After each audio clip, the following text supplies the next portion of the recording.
Olá, queridas irmãs, graça e paz. Que bom que possamos estar juntas mais uma vez para meditar na palavra de Deus.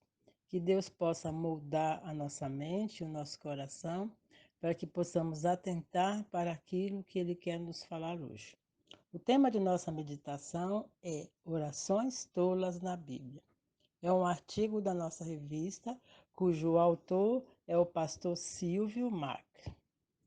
Há orações na Bíblia que podemos chamar de tolas, dada a tamanha insensatez das palavras contidas nelas. Por exemplo, a oração de Moisés, que está lá em Números 11, de 11 a 15. Vamos ler o texto. Disse, pois, Moisés ao Senhor: Por que fizeste mal ao teu servo e por que não achei graça aos teus olhos, pois que puseste sobre mim o peso de todo este povo?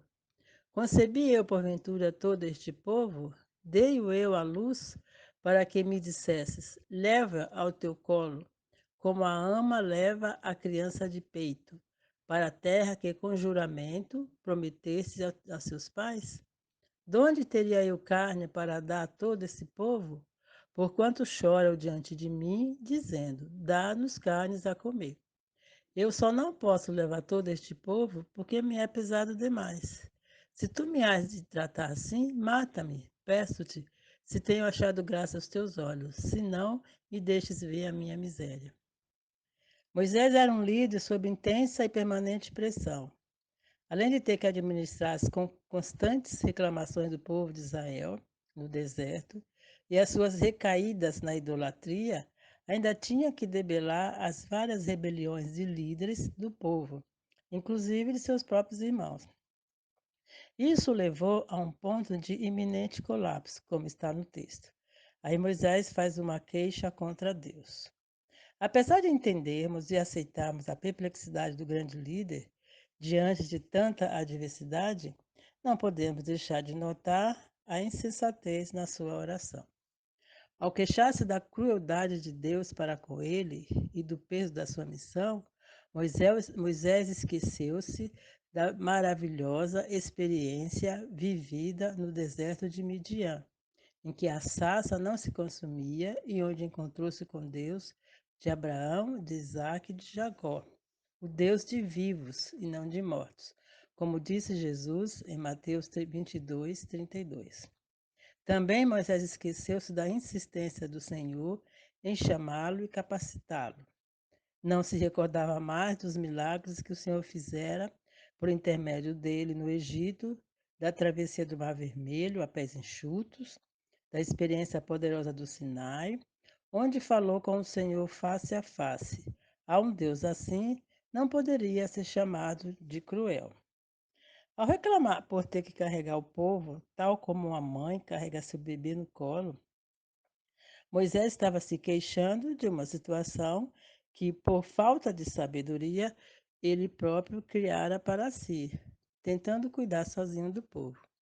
Assim como o Senhor usou seu sogro Jetro para fazê-lo ver a insensatez de tentar sozinho resolver todos os problemas e as pendências pessoais do povo, está lá em Êxodo 18, 3 a 28, Deus agora o instrui pessoalmente a como delegar sua autoridade espiritual a outros líderes que ajudariam a pastorear aquele povo no deserto, no poder do Espírito. Números 11, 16 a 24.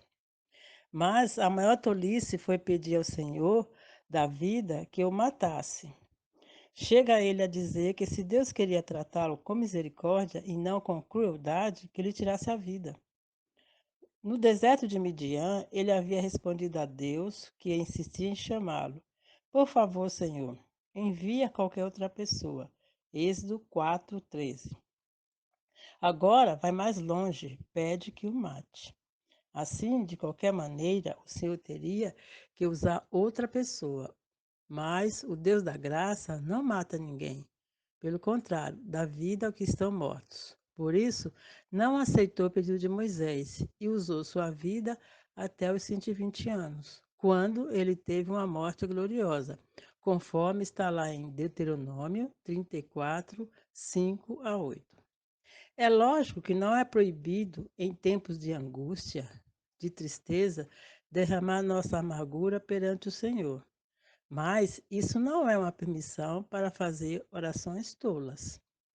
Outra oração que podemos chamar de tola está lá em 1 Reis 19, 4.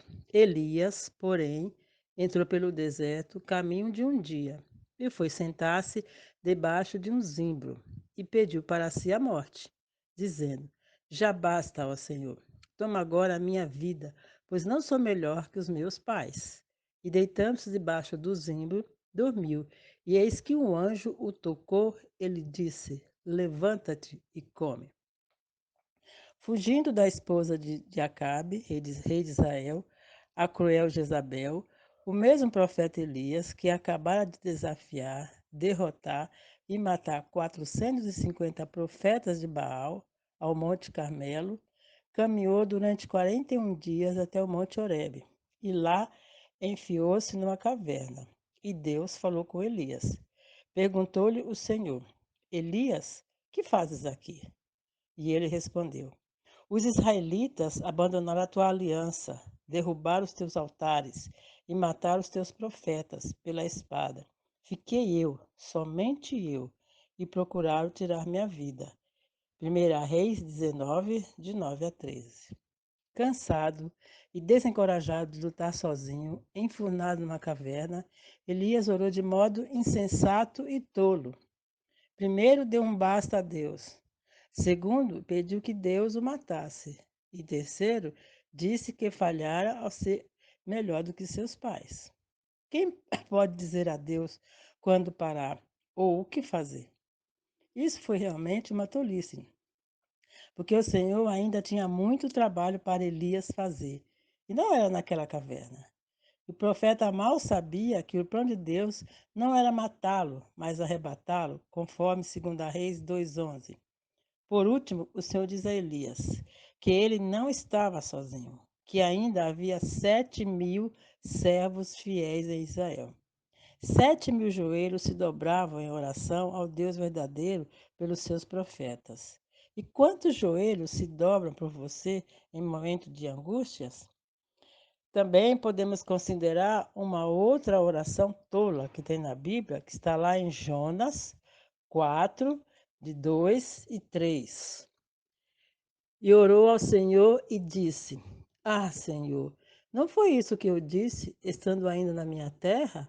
Por isso é que me apressei a fugir para Tarsis, pois eu sabia que tu és Deus compassivo e misericordioso, longânimo e grande em benignidade, e que te arrependes do mal.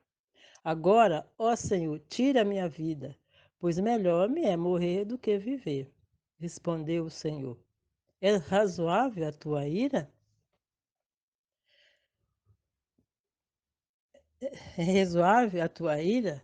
Parece que era isso que estava na cabeça de Jonas, o tempo todo nesse episódio contado pelo livro que leva o seu nome.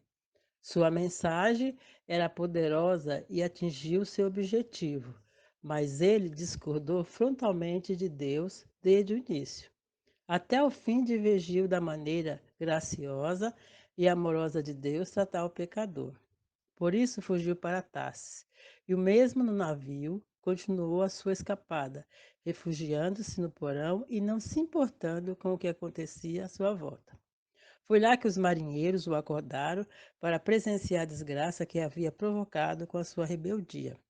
Provavelmente, nesse tempo, nem sequer orava mais. Quando o fez, já foi no ventre do peixe pedindo livramento. Como, como muitos tipos que existem hoje, Jonas era um sujeito legalista, exclusivista, supremacista e xenófobo. Gente que odeia quase todo mundo e acha que Deus faz o mesmo. Pessoas quebradas nas redes sociais pela morte e destruição de outras pessoas, e que se estivesse no lugar de Deus, faria isso de fato. Mais do que nunca estamos percebendo como estamos cercados de tipos como Jonas. Eles sempre existiram, mas a internet nos abriu os olhos. Quando pediu para ser lançado fora do navio, Jonas tinha como certo que iria morrer, mas isso seria melhor que cumprir a missão que lhe fora dada pelo Senhor, de propor o arrependimento de seus pecados e o correspondente perdão divino. Uma coisa que me deixa maravilhada nessa história é como Deus insiste em usar um sujeito renitente como Jonas. Livrou do peixe e enviou novamente. Se você prega o verdadeiro evangelho, pessoas irão se converter e o Senhor irá salvá-las. Jonas era um pregador poderoso. A cidade toda se arrependeu, buscou perdão de seus pecados e Deus perdoou. Exatamente o que Jonas não queria.